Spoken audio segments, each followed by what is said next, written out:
చిక్కుడుకాయ కూరని ఒకసారి ఇలా చేసుకోండి, చాలా బాగుంటుంది. చిక్కుడుకాయలకి అటు ఇటు ఉన్న ఈనెల్ని తీసేసుకొని చిన్న ముక్కలుగా చేసి శుభ్రంగా కడిగేసుకోవాలి. తర్వాత వీటిని ఒక కళాయిలో వేసి తగినంత ఉప్పు వేసి నీళ్లు పోసి ఉడికించుకోవాలి. ఇవి ఉడికేసరికి ఒక మిక్సీ జార్లో మనం తినే కారానికి తగ్గట్టుగా 4-5 పచ్చిమిరపకాయలు, కొద్దిగా అల్లం, ఉప్పు వేసి మెత్తగా మిక్సీ పట్టుకోవాలి. ఉడికించుకున్న చిక్కుడుకాయలని చిల్లులు గిన్నెలో వేసి నీళ్ళన్నీ వంపేసుకోవాలి. ఈ మాత్రం ఉడికితే సరిపోతుంది.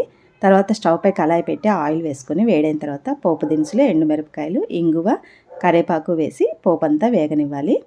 తర్వాత మిక్సీ పట్టుకున్న అల్లం పచ్చిమిర్చి పేస్ట్ వేసి ఒక 5 నిమిషాల పాటు బాగా వేగనివ్వాలి. ఇది ఎంత బాగా వేగితే కూర అంత మంచి టేస్ట్ ఉంటుంది. ఇది వేగాక చిక్కుడుకాయ ముక్కలు వేసి ఒకసారి బాగా కలిపి మూత పెట్టి ఒక 2 నిమిషాలు మగ్గించుకోవాలి. 2 నిమిషాల తర్వాత మూత తీసి ఇందులో 2 చెంచాల వరకు కొబ్బరి పొడి, సన్నగా తరిగిన కొత్తిమీర వేసామంటే కూర రెడీ. చాలా టేస్టీగా ఉంటుంది. ట్రై చేయండి.